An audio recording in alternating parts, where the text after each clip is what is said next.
Minggu lalu di salah satu kampung di Jawa Barat, seorang ibu curhat kepada saya. Dia bilang begini, "Kak, saya makannya itu sehari-hari cuma pakai nasi sama kecap. Orang saya kagak ada duit." Itu katanya. Ibu itu punya seorang anak laki-laki. Usianya sekitar mungkin hampir 2 tahun ya. Anaknya wajahnya tampan, walaupun saya lihat itu tirus ya, kurus, kuyu, pucat gitu ya. Anaknya kalau menatap saya itu ya matanya tuh nggak bersemangat, nggak bersinar ya. Jadi seringkali saya dapati tatapan matanya kosong, sementara kadang saya lihat mulutnya agak menganga, seperti ada gangguan ispa ya, saluran pernapasan. Ibunya duduk di dekat dia, sibuklah main handphone. Jadi entah apa yang dia lihat, saya tidak tahu pasti. Tapi kalau dari omongannya ya sering bicara tentang drakor, bicara tentang sinetron Ikatan Cinta, Tokopedia, ya barang-barang yang dijual di secara online ya, Lazada ataupun Bukalapak. Suaminya itu seorang buruh serabutan. Biasa saya lihat dia duduk dekat anak istrinya, bibirnya mengepul, asap.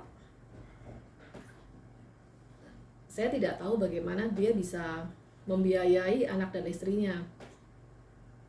Pendapatannya tidak banyak. Ada sangat banyak pemandangan seperti itu yang teman-teman bisa jumpai di mana-mana. Pertanyaannya begini, bagaimana kita bisa menolong mereka? Nah, mengapa kami memilih jalan pustaka? Pendidikan adalah salah satu kunci untuk bisa membebaskan manusia ya dari kemiskinan, dari kebodohan, dari segala macam penyakit baik fisik maupun psikisnya. Jika mereka mendapatkan banyak literatur yang kontekstual dengan kesusahan hidup mereka, masalah-masalah yang mereka hadapi sehari-hari, maka tentunya kita bisa berharap ada perubahan pengetahuan, perubahan perilaku. Kita bisa berharap ada perubahan cara berpikir dan perilaku setelah ada informasi-informasi yang bisa menolong mereka. Kami memilih wilayah perkampungan dan perdesaan. Mengapa kami memilih perkampungan dan perdesaan, bukan perkotaan? Di perkampungan atau perdesaan itu sulit sekali untuk bisa mendapatkan banyak buku-buku bagus yang bermutu. Jadi jangankan banyak ya, bahkan satu buku pun itu sulit buat mereka.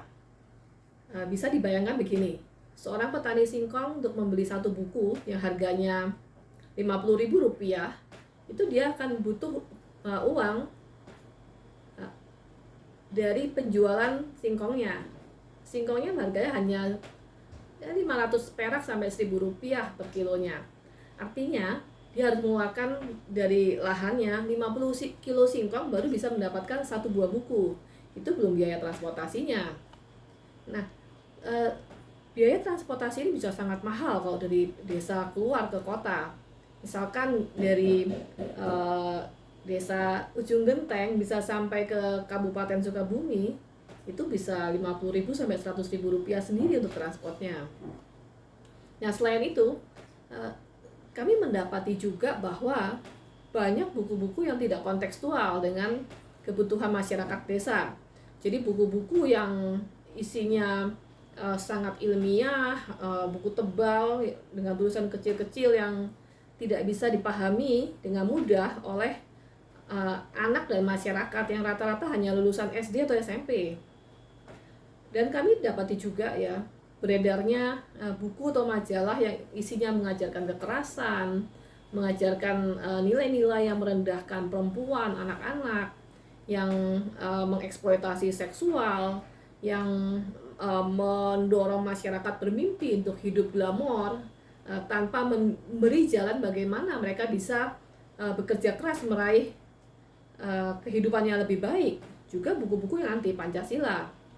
Penduduk Indonesia butuh banyak buku yang bisa memperkaya informasi, memperluas wawasan, mengasah logika dan juga nuraninya, yang memampukan mereka memahami aturan hukum, eh, memahami ilmu kesehatan, memahami bagaimana membangun gizi yang baik, ilmu psikologi yang mengajarkan bagaimana mereka bisa merawat kesadaran identitas mereka sebagai bagian dari bangsa Indonesia. Dari belasan tahun pelayanan pustaka masyarakat, banyak sekali perubahan cara pikir dan perilaku yang kami lihat dari orang per orang ya, yang terbiasa membaca buku. Anak-anak desa yang awalnya ya, kalau disapa, bukan hanya anak-anak, juga orang tua ya, disapa malu, tidak percaya diri, membuang muka. Lalu yang impiannya hanya terbatas sekali ya, pokoknya mau jadi dokter, mau jadi guru, mau jadi polisi, itu rata sekali tanpa mereka paham sungguh-sungguh apa yang mereka inginkan. Atau kalau orang dewasa ingin menjadi TKI atau ingin dipinang oleh lelaki dari kota yang kaya raya, itu biasa sebatas di sana. Tapi setelah mereka membaca banyak buku literatur, pikirannya berubah. Mereka menjadi lebih terbuka terhadap orang asing yang dari luar daerah ya, bukan dari desa mereka. Mereka lebih kritis dalam bertransaksi secara ekonomi, memaknai peristiwa sosial politik yang terjadi di kampungnya. Jadi menghadirkan pustaka di perdesaan atau perkampungan itu sama dengan kita menghadirkan tokoh-tokoh besar.